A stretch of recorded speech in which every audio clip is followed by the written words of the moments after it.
Bom dia, queridos. Mais um dia. Vamos em frente, domingão. Hoje vamos falar da verdadeira graça. O versinho está em 1 Pedro, capítulo 5, versículo 12. Com a ajuda de Silvano, a quem considero irmão fiel, eu lhes escrevi resumidamente, encorajando-os e testemunhando que esta é a verdadeira graça de Deus. Mantenham-se firmes na graça de Deus. Palavras do apóstolo São Pedro. Ele fala de verdadeira graça. Será que ele estaria sugerindo que existe uma falsa graça? Pedro menciona aqui algumas pessoas, né? E fala também que alguns torciam o significado das cartas de Paulo, 2 Pedro 3,16. Paulo foi um intérprete preeminente da graça, né? E Pedro dizia que alguns deturpavam as palavras de Paulo, né? Seja qual for o contexto, Pedro não tinha medo da graça, né? Ele concluía a sua primeira carta, ele concluiu dizendo que os cristãos deviam crescer na graça e no conhecimento do nosso Senhor Salvador Jesus Cristo, segundo Pedro 3,18. Na primeira carta de Pedro encontra-se a expressão verdadeira graça. Apenas nesse lugar que aparece essa expressão.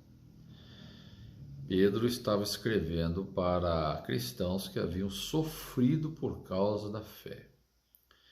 Enfrentar ameaças, provações.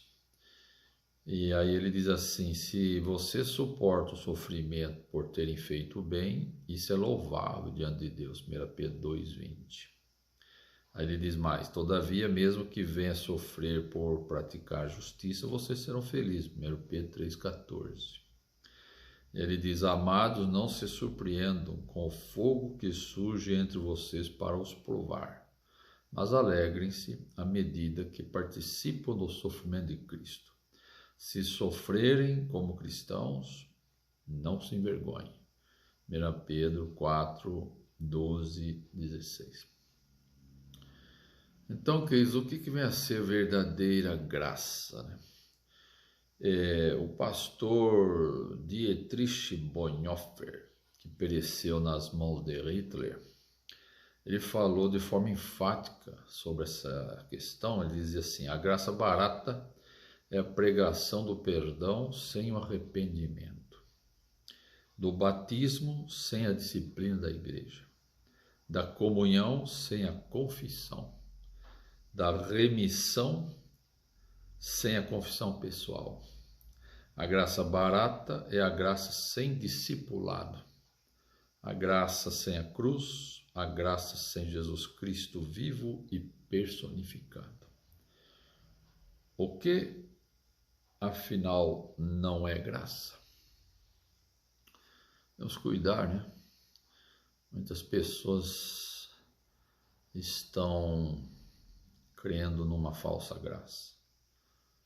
Somos salvos pela graça e continuam na sua vida miserável, escravos do pecado. Que a graça de Jesus possa ser verdadeira em nossa vida. É um cântico que eu gosto muito, né? Que fala sobre este assunto, a preciosa graça. Então diz assim: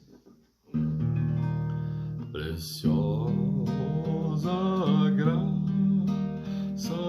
de Jesus, perdido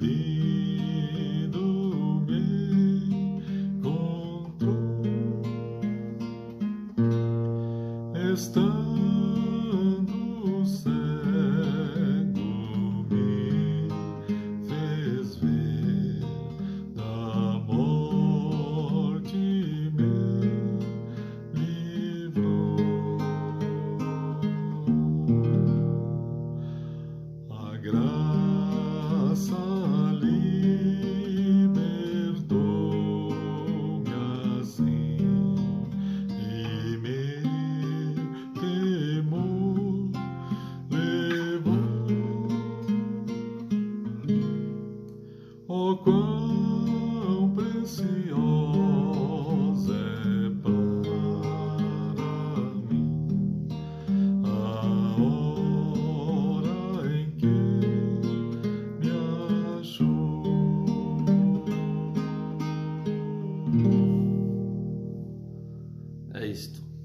bom domingão para você. Grande abraço, Deus o abençoe.